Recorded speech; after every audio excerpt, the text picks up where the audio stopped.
commentator Alex Jakes. Good afternoon to everyone watching at home. We are looking at the big question hanging over this race at the moment. Is it going to rain? It's as simple as that. Is it going to rain? It looks like it's going to rain. It's been on the GP2 team's monitors at the end of the last race. We've been watching it ominously rolling in from the hills. This is the direction the rain has come from.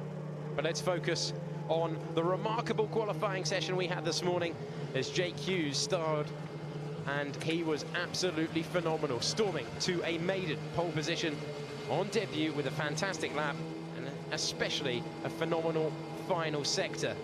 And he saw him edge his teammate Kevin Jorg, and amazingly meant that the Dams team lock out the front row at the very first attempt.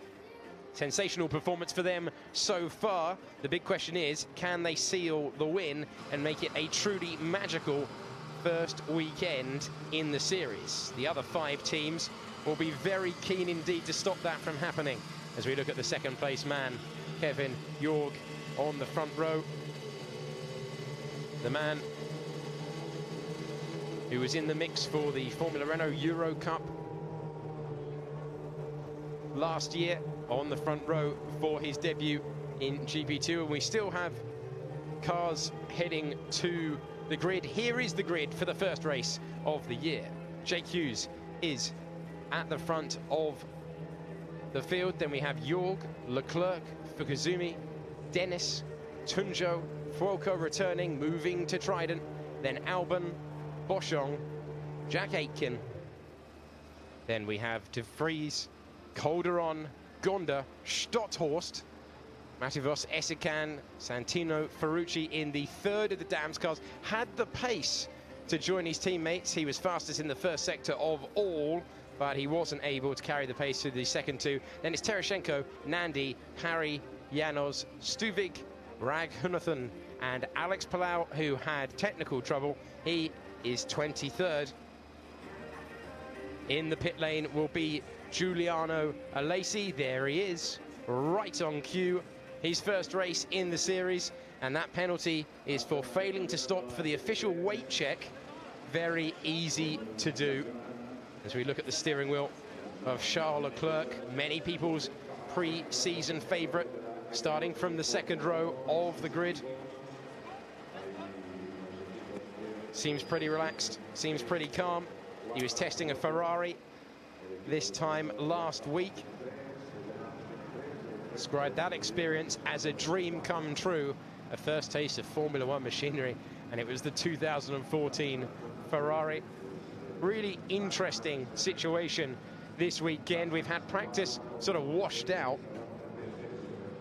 as we look at Nairei Fukuzumi on the second row in 4th place, a man who has starred in pre-season testing. So we saw a combination, and there are the tyres he might need if the weather comes any closer than it already is. We saw him start in pre-season testing, but what's really interesting from the qualifying session is that they were still learning despite all that pre-season running. Slightly heavier than the old car as Dams push Hughes back in his grid slot. Speaking to his engineer, just going through the final stages as the grid begins to clear. But because practice was washed out, qualifying, they were having to learn about the car still in this specific temperature. Track temperature is 32 degrees. When they were testing here a month ago, almost half that. And that's absolutely crucial, because this is the racetrack where you really do need the mechanical grip from the tyres. Because if you think of the flowing circuit, you have turns 1, 2, 3, and 4 that you need supreme grip. But the main overtaking positions down into turn 10 and down into turn 1 are... And look at this, we've still got mechanics on the grid with the green light, and that was basically half the grid.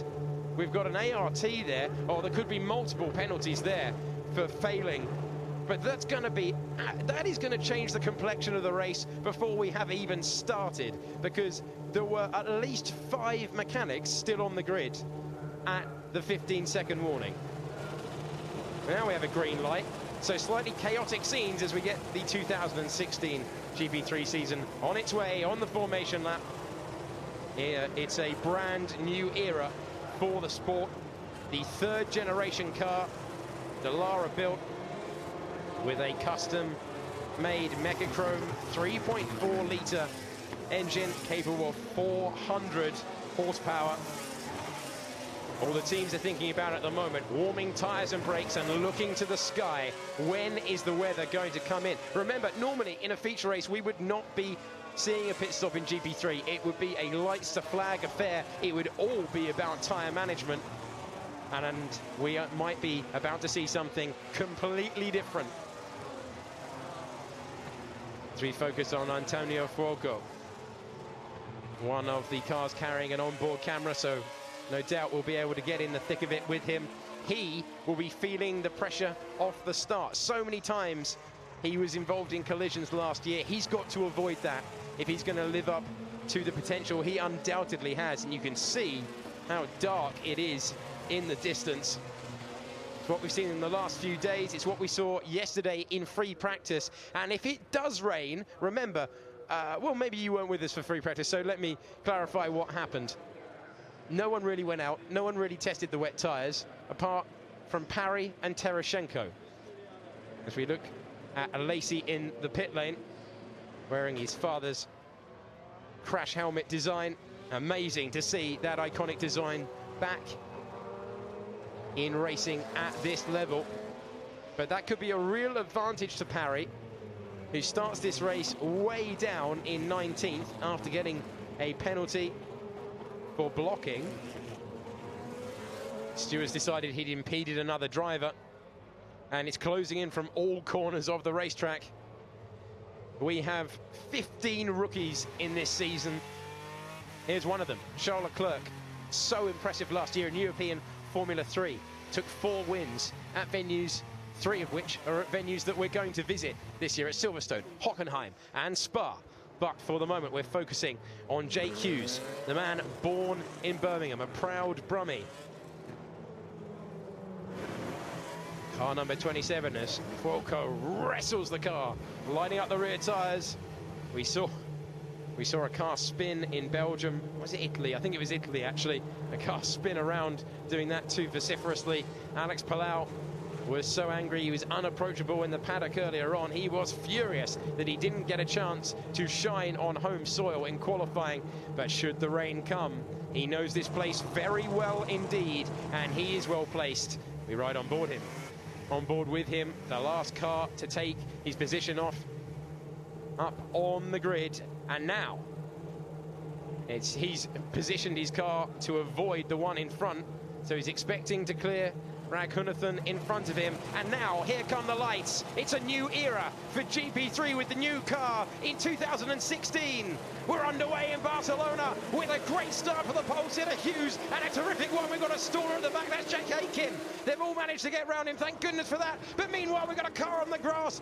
Left and right, that was Dennis, but into the lead goes Charles Leclerc past Hughes on the inside, and that's going to be very close to contact with Fukuzumi in the background there. Oh my word, that was very close indeed, but he's just about survived. Fuoco and Dennis trading round there. We've got Tunjo in the mix, but it's Charles Leclerc who manages to get himself up in the order, up into the lead, and down the inside. From the, is going the trident of Fuoco, going past the man who started on the front row. Kevin York heading backwards. He started second, he's now down to 5th, and it's so very tight at the moment. Got to be careful not to lose a wing or even a wheel in the opening lap of the GP3 season. Very close as down the inside. The Karajan trying to get past Gonda, and he's up a position. So that's Esikan in the Karajan that's got past, and the rookie's not having the easiest time. This is where you will see, as we see Leclerc's advantage coming under scrutiny. Still sorting it out at the back of the field. Palau trying to get past his 5th car on this first lap. Remember, he started last. And Stein Stotthorst, his opening race of the season, will only go to 1 lap. Back to the action coming through the final sector of this racetrack then. And there's not much at the front between Leclerc, Hughes, Fukuzumi, York, who has lost the position to Froco. We've got Dennis off the road at the top of the screen, and another car off the road fighting to keep it on the tarmac. And there will be gravel all over the road as Jake Hughes tries to wrestle back for the lead. And Dennis has cost himself a position there as up goes Alex Albon. He is up into 6th position, down to 7th. Goes Dennis, who is trying to push, trying to get himself further up the order and only send himself off the road. It gives a great opportunity to Oscar Tunjo, who is right underneath the Arden driver at this stage of the race and absolutely frenetic at the moment. And then behind that, a terrific start from Parry, who has got himself up to 12th. And meanwhile, Hughes, who lost the lead well before the first turn, he was simply out-dragged. And the better reaction time for Charles Leclerc. But Hughes is all over the back of the ART on lap 2 with the weather closing in, and it's super dramatic stuff at the start of the GP3 season, exactly what we expected. You can see the terrific exit that Hughes is getting. No DRS, of course, in GP3. They have to do it the old-fashioned way, but they also, these two, need to be aware of the tyre management. They can't go racing off into a winner-takes-all argy-bargy battle, because they could drop off a cliff. Last year, we saw the safety car out for 4 laps, and the tyres still fell off a cliff. Something for the rookies to consider. Fuoco is well placed in 4th position. The aerodynamics of this car, Dallara say, have been optimized for overtaking. Sometimes you would see the start being crucial. It has been in the past.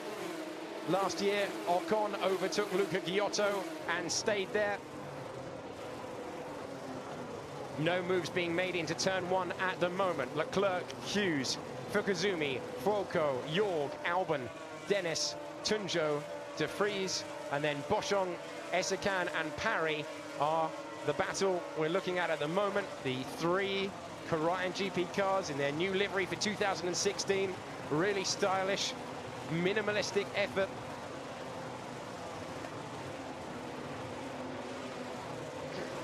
And they're racing all the way down the hill as Calderon thinking about a move. Tatiana Calderon, the only female driver in the field. She's pressuring Gonda as we go back to the start. Watch the car in 3rd position on the right-hand side of your picture. He's about to launch through. Oh, we're focusing on Aiken. This is how we lost the British driver. The man that was on provisional pole and then got blocked earlier in the session. A straight stall off the line, not the way at all. And then Stein Stotthorst struggling to get away as well. Jake Dennis was edged off the road. That's why he lost track position to Fuoco. You see at the front, Charles Leclerc already had the lead, and then I thought Jorg was going to cream into the side of Fukuzumi. No such problem in the end. On board with the man who's currently in the lead of this race by 0.6 of a second, and here's how he got there. Immediately, Hughes knows that he needs to go on the defensive, and so Leclerc jinking to the inside, and he's already into the lead. It's such a long run down to turn 1. He was even able to go defensive on board with Antonio Fuoco in the Trident. Getting rid of a tear. How casual was that? You've got cars spitting up dust in front of you, and he's getting rid of a tear off at the start. Absolutely bizarre to see that. As we saw Tunjo going into turn 1 too hot. Fukuzumi just about avoiding contact with Jorg, who is the driver in front in the navy and yellow Dams car. And this was the first 2, so this is going to be Jake Dennis heading off the road, is it? Oh, yes, it is, in a major way, and he was so lucky that he didn't get spat into the barrier on the inside.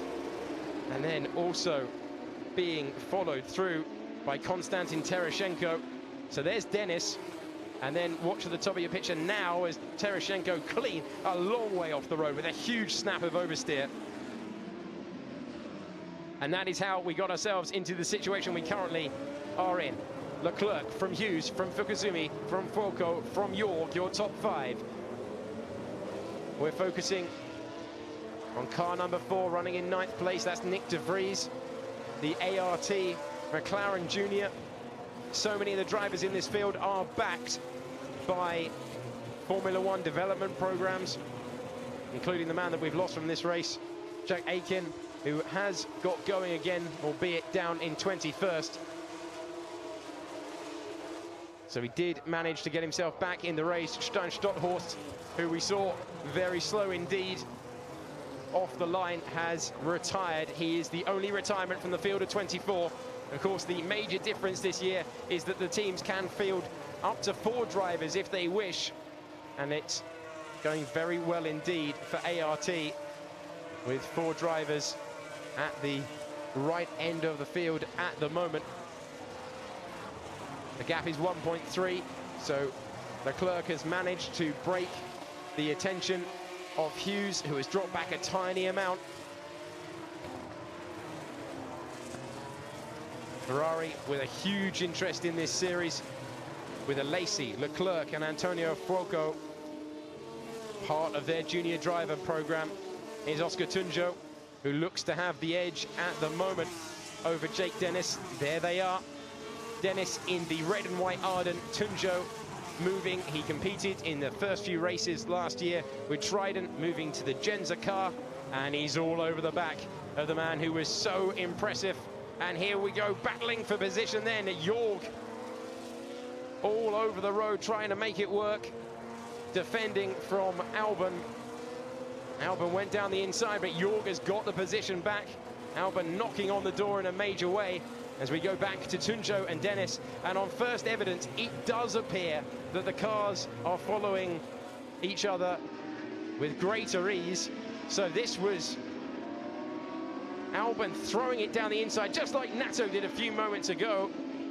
But the Thai driver was unable to slow it down on the apex. Jorg kept calm and retook the position.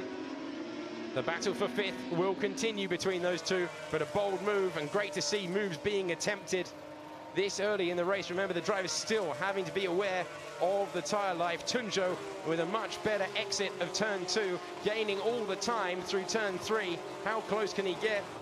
It's a pressure corner, this one. We've seen cars off in the gravel so many times this weekend, including the move that finished the GP2 race a few moments ago with Giovinazzi spinning round Raffaele Marcello. 6 laps gone, your leader is still Charles Leclerc. Jake Hughes losing a 10th in the opening sector of this lap. For Kazumi, looking comfortable, 2.4 seconds off the lead, but Fuoco hanging in there. Knows he's got to be more consistent this year. A lot of pressure as a returning driver. There aren't many of them in the series. Jorg trying to repel Albon behind him, and Tunjo getting ever closer to Jake Dennis, who has been off the road. Looked to be in the mix for pole position, and you see that Albon seemingly with a much greater sense of confidence in his ART at the moment. He's hassling Jorg, who started from the front row and doesn't want to sink any lower than 5th place. On to the 7th lap we go. Leclerc increasing the advantage to Hughes, but remember, tyre management is so crucial. They would have done so many laps in testing, but you don't know until you get to this racetrack, particularly with the Circuit de Cataluña's temperature sensitivity for tyres, how the new machinery is going to react. And Jorg will be continuing to drive on his mirrors, as will Dennis. We're looking at the blue Genza of Oscar Tunjo at the top of your picture, coming into view right now. Car number 26, and then behind him, he's got De Vries, he's got Boschung, and he's got Esikan, the Russian who made such a wonderful debut, but he found out the price of not looking after the tyres. Rose from the back of the field and then saw the tyre life in the Bahrain race at the end of 2015 just totally fall away from him. Dennis doing a good job under the pressure of racing. One of only 2 race winners in the field. Charles Leclerc trying to do something about that at the front, but it's been described by many pundits, commentators, journalists, fans as the strongest ever GP3 field. Jake Dennis was saying there are going to be terrific drivers out of the points. Now let's look at 10th, 11th and 12th. Well, Matt Parry certainly proved that he's a terrific driver last year with 3 podiums. And a storming recovery drive in that Bahrain race, the first visit to Bahrain for GP3. So Leclerc looking very comfortable indeed. If anything, Hughes is now coming into the clutches of the second ART on the road in the battle for the final place on the podium. The weather continuing to roll in, by the way, no spots of rain on any of the onboard shots at the moment. Here's Parry trying to get his teammates out of the way, trying to make up for a wretched qualifying session. He'll be hoping for rain as well because he had a lot of data running all the way through that practice session, and he's getting ever closer to his teammate as they come out of three. Slightly wider line for Esikan, the Karajan trio that are headed by Ralph Boschung, who's moved from Genza to Karajan, thinks he's got a better chance of winning races with this team. And you can see Esikan beginning to use more of the racetrack. What state are his tyres in? Pirelli went down a different road. The front tyres used to be the ones that you had to look after. Then the emphasis was switched at the end of 2014 for rear degradation, and that's what you have to lose. Once they disappear off the cliff, they stay off the cliff. And so the drivers may be driving at 90% at this stage of the race. Still, unbelievably, in close quarter formation. There's only 20 seconds covering the top 18, considering that this is a track where you do really get field spread. Cars able to follow, but not yet seeing dramatic. And we see Stein Stotthorst, who is listed as retired on the monitor, but they're going to try and get it restarted, the Campos team, and they're going to try and get him back out there in the mix to try and learn what he can. Treat it as a test session and learn what he can with this sort of temperature. So Hughes has managed to stabilize the gap, taking a tenth out of the man who was in front of him. Then Froco in the second group, Jorg, then Albon, Dennis, and Oscar Tunjo. The next group of cars all fighting over 4th, 5th, 6th, 7th, and 8th. As you can see, displayed with the graphic on your screen, as we inch ever closer to halfway. And the field, like we saw in GP2 a few moments ago, fairly static. But remember what we saw last year, the last few laps of the race, the last 5 laps of the race. Everything changed. Drivers that look after their tyres will be rewarded, and Tunjo's look in very good condition. They all look in good condition at the moment. Tunjo getting really close to the back of Dennis, breaking down into the first turn. You can see there's nothing between the gaps across the field. Basically no larger than a second between any car from 6th all the way down to 14th. So it's one lockup, it's one mistake, it's the constant pressure of proving that you belong at this level for all the rookies. Giuliano Alesi, who had to start from the pit lane, is still at the back of the screen that I'm looking at in 23rd position. He just needs to learn as much as possible. Albon getting really close now to Jorg. Is he going to throw it down the inside? Oh, he thought about it, but then decided to back out. Every time you do that, of course, you are losing momentum all the way up the hill. Tunjo has seemingly been the same distance away from Jake Dennis's gearbox for about the last 5 laps, not really making any impression.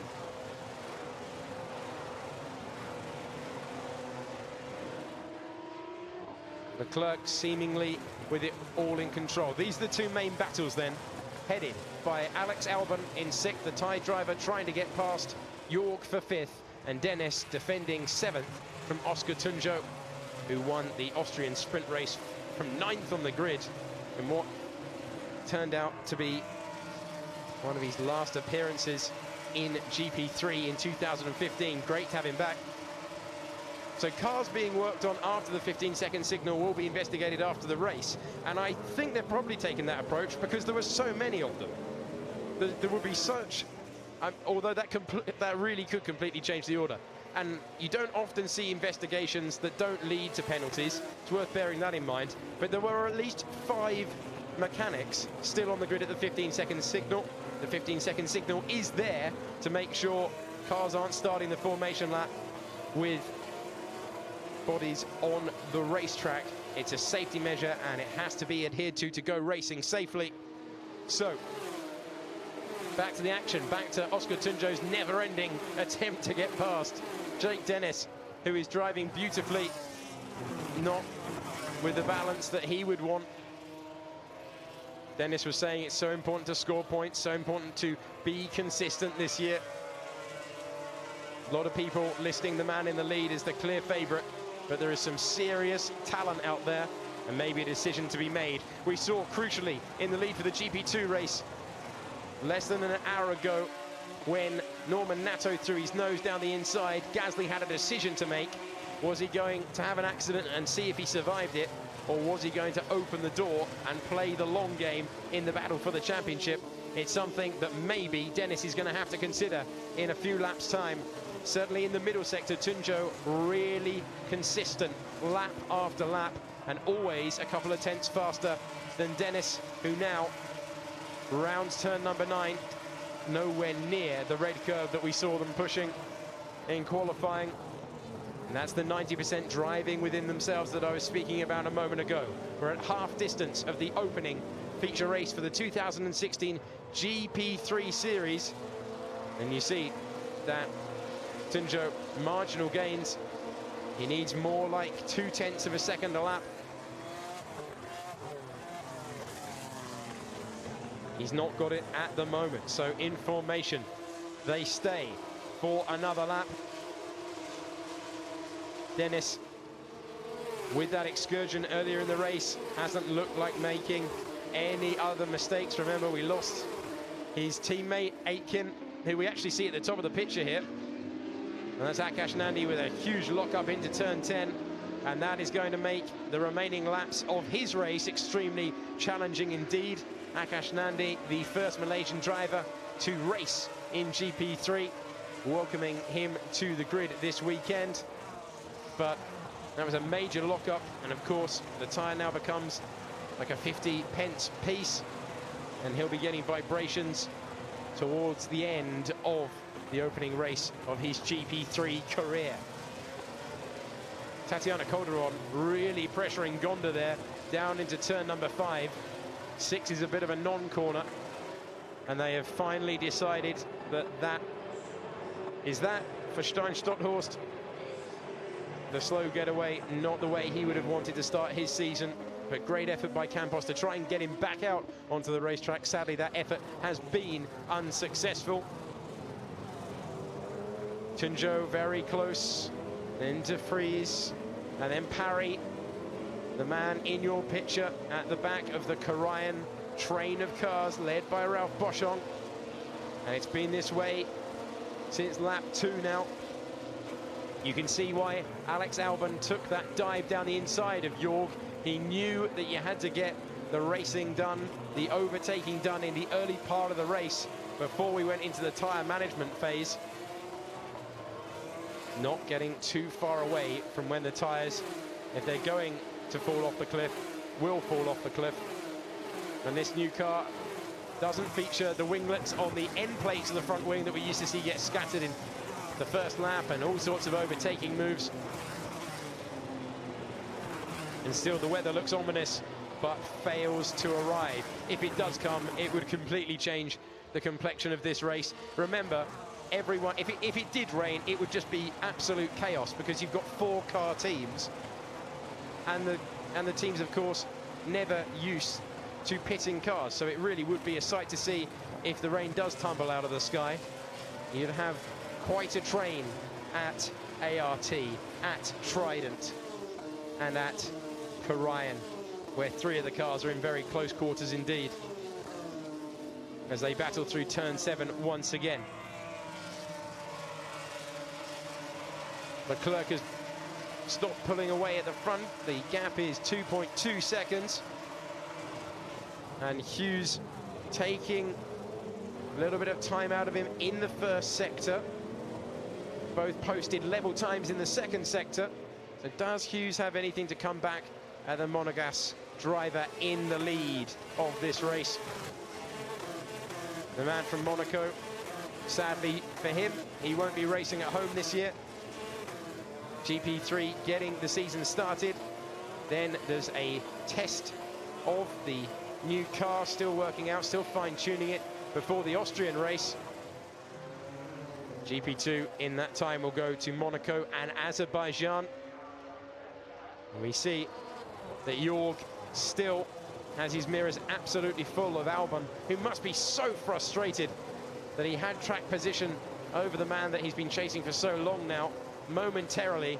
But Jorg did really well to keep a cool head. And it worked very nicely for him indeed. 15 different nationalities in this field. We've got a Thai driver chasing a Swiss man down the hill.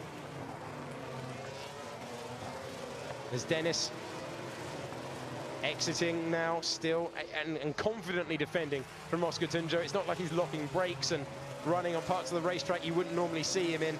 He is comfortably keeping the Colombian at bay.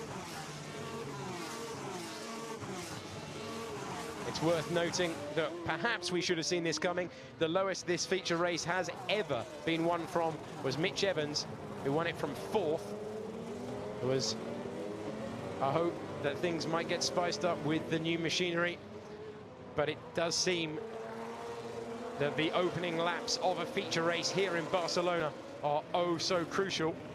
You can see those in the grandstands there beginning to put their hoods up.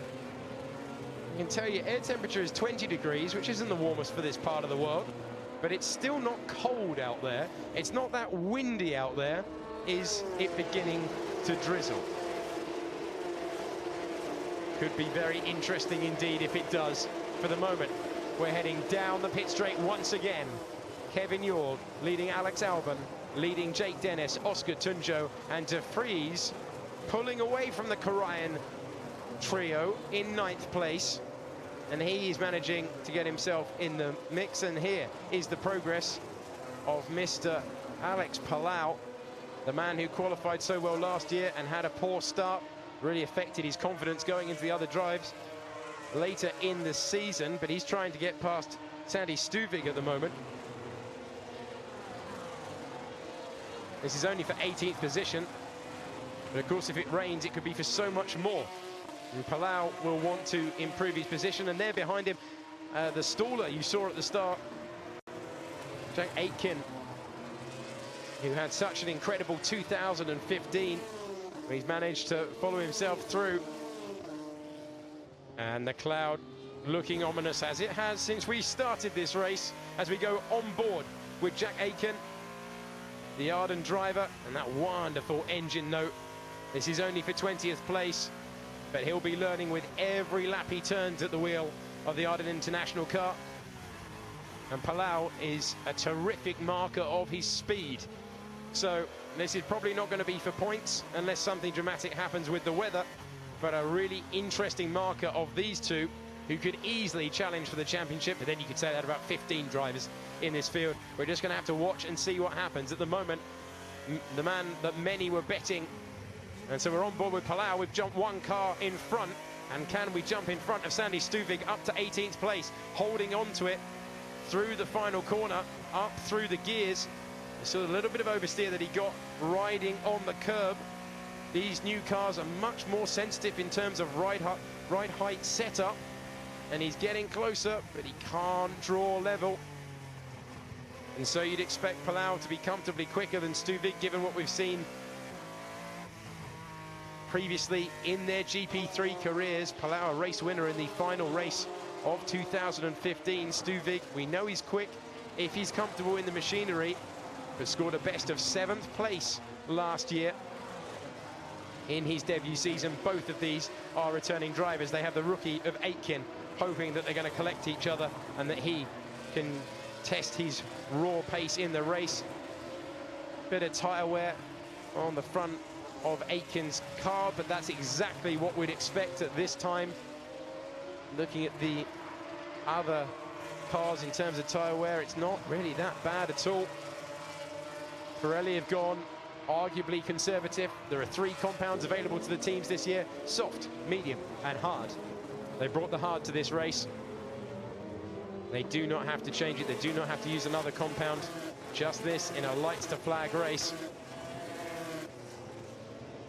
As Palau, the closest battle on screen. Dennis and Tunjo still separated by half a second. And then the ART team communicating with their 4 drivers. A lot of work to be done on the pit wall this year. ART have seen Sergei Sorokin spin out of contention for the win, but they're looking very strong indeed here. This really does mirror what Esteban Ocon did 1 year ago. Didn't qualify at the front, got all the work done at the start, and that's exactly what Charles Leclerc has done, although they're taking no chances and looking to the heavens and hoping that they're not going to have to queue 4 cars in the pit lane, because Leclerc would be fine, Fukuzumi would lose time. So we join the battle at turn 7. De Vries has managed to get himself up the road, and here are the Koreans. Parry really underneath the gearbox now of Esteban in front of him. You can see just coming off turn 9 though, he's not able to plant it like he would ideally want to. Gonda has had Polderon similarly all over the back of him for most of the race, but they're not able to make an impact. As the field circulating once again through the first turn, you're going to see very close between the 2 Korean cars. There's Esteban, there is Matt Parry, the former Autosport award winner. Very prestigious list of drivers who have claimed that award in the past, including David Coulthard and Jenson Button. Podium finisher last year, but stuck behind his teammate, and there's nothing more frustrating than that.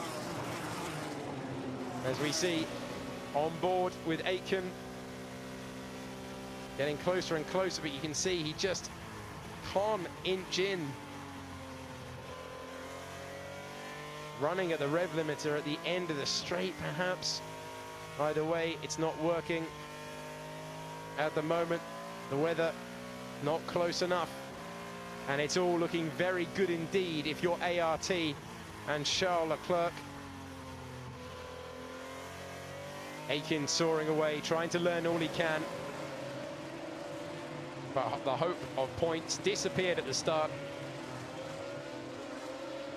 As here is the Haas development driver, or was, Santino Ferrucci, as we go back to 4th, 5th, 6th, 7th, and 8th, all in your picture. That's Jorg in 5th, Albon in 6th, Dennis in 7th, Tunjo in 8th, and De Vries, who's managed to join the party in 9th place. Dennis really will be ruining that time spent off the road when he lost a place to the man in front of him. Although how much Albon will have damaged his tyres trying to pass Jorg, we might get a clearer indication of in the final few laps of this motor race that looks to have been decided at the start.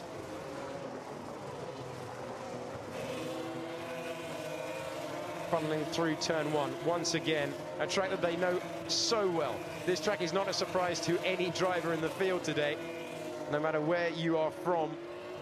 If you come to Europe for the junior ladder, you're going to be racing around the Circuit de Catalunya, and it's 16 turns across its 2.8 miles at some point of your career. It's not overly popular, apart with Alex Palau. That might have something to do with it being in his home circuit. Palau, of course, who qualified so well last year on debut in 3rd, having a nightmare and technical gremlins affecting his qualifying. He might like this place, but he's not getting the results that we know he is capable of. The gap at the front now up to 3.3 seconds. Hughes will be ruining the start he had, in the same way that we've seen Prima's hopes dashed of a first ever win on debut in GP2. It looks like Dams will have to wait a little longer, despite their marvellous first qualifying session earlier today.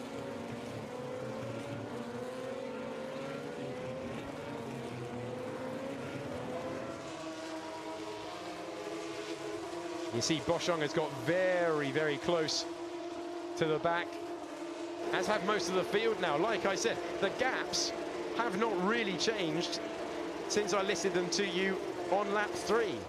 There's still 0.7 of a second between Albon. There's half a second between Dennis and Tunjo. There's a second between Tunjo and De Vries, and it really has stayed that way for a large amount of time. De Vries has managed to move up. He's made good progress. Parry has got to the back of Essican. Parry with a creditable 12th, although no points. And that is a surprise given the ability we know the Welshman has. That's exactly what Jake Dennis was saying. Good drivers are going to be out of the points. Such is the quality in this field. And a lock up there from Dennis. Now are we beginning to see him attack and try and get Albon? Or are we beginning to see him struggling for tyres? I think he's beginning to attack. He fancies getting himself up the order after spending so much of this race in 7th place. He has a sniff of 6th. And Tunjo does not appear to be able to follow him at this stage.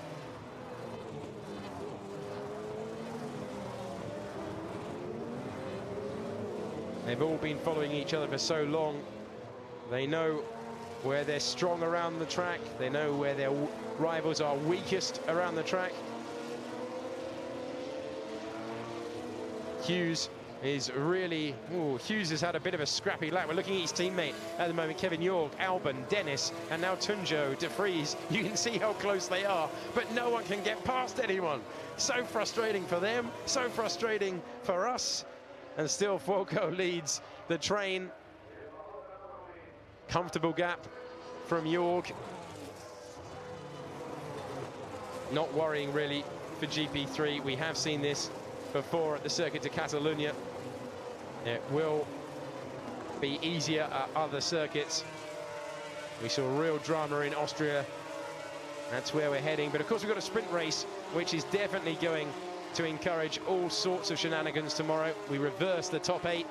As you see, a large amount of tyre debris coming away from the Karajan of Boschung there, who's really beginning to push on the penultimate lap of this race.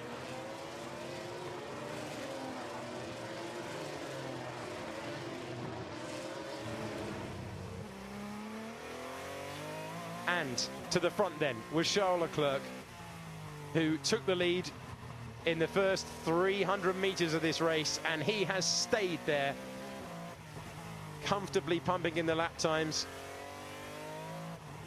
You can tell how comfortable a driver is by the amount of movement he is making on the steering wheel, and it all looks very calm and very composed, and it is going to be very competitive in terms of a finish for the Managas driver if he can complete the next 2.8 miles. He gets the pump from his mechanic. Interesting that they were telling him the gap was slightly smaller than it is in reality. They were telling him it was 2.5. It's now 5 seconds. You see the gap there. Hughes still going to get a podium on debut, which is not to be scoffed at all. A super result, which puts Hughes, who rather interestingly didn't start karting until he was 16.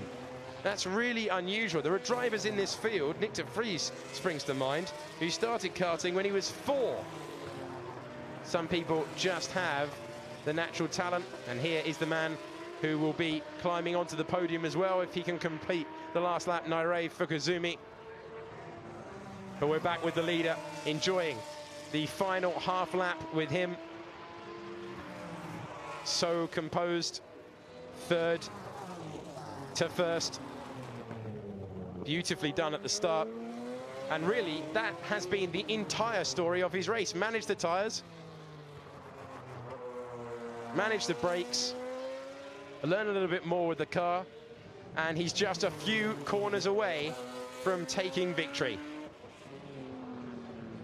ART were the team to beat last year. They look ominously quick this year, exiting the final corner for the final time.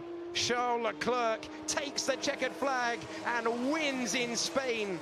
He dominates the first race of the year to win by 6 seconds from Jake Hughes, who puts Dams on the podium in their first race in GP3, and ART have another podium finisher, a debut podium finish for Nairei Fukuzumi. Antonio Fuoco displaying exactly the sort of consistency. Trident we once seen fourth, then it was Jorg in fifth, sixth was Albon, seventh was Dennis. Tunjo couldn't do anything about the Brit in front of him in eighth, then De Vries, and our final point scorer is Ralph Boschung. But that really was dominant and impressive and a little bit easy for Charles Leclerc. Read an article yesterday that said, can anyone stop him? Well, not today they couldn't.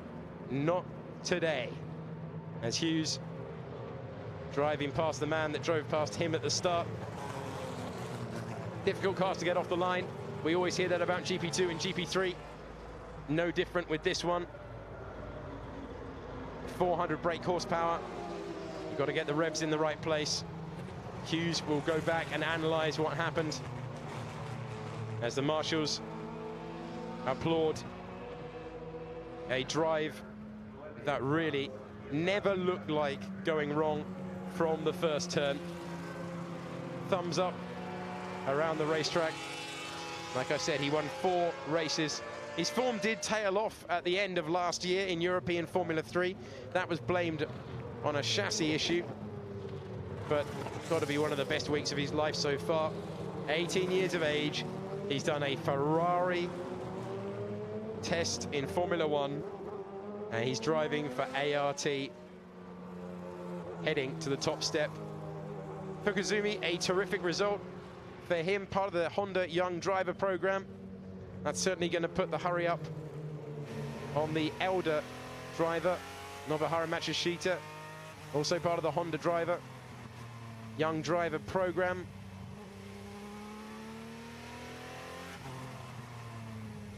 And the drivers, as ever, on the lap into the pits, picking up a little bit of extra weight by running offline, picking up the marbles from the GP2 race and this race, although the tyres did not behave at all like they did last year, where we saw the order completely change.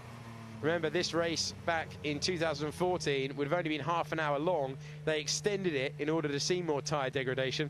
We didn't see any today. We did not see a jot of it. Have to go and ask afterwards whether anyone was struggling, but those tyres don't exactly look in bad nick, do they? They have picked up extra debris. That's the mess that you can see on the surface. And there is your top 3 in the first race of 2016.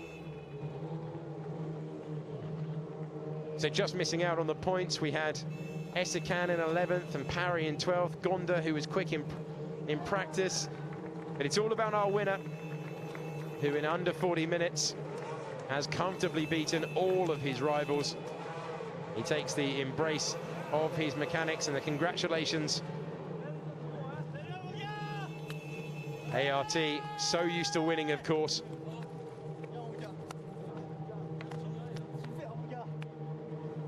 Terrific to see them still getting pumped up, not treating it as routine, and lovely to see the Ferrari development team down there to congratulate him.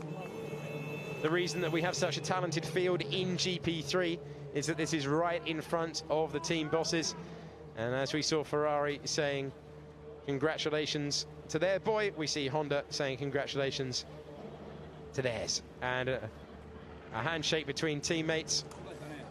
Great for Fukuzumi to deliver on the promise of testing.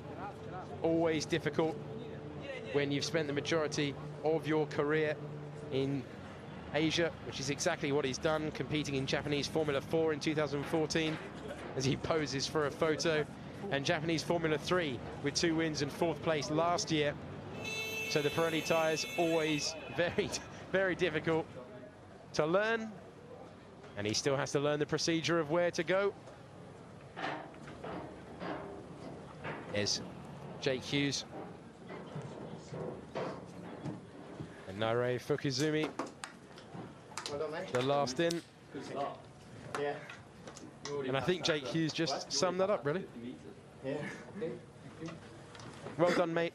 Good start. And it really was as simple as that for the Monegasque driver, who got the fastest lap as well to claim the 2 extra points. So that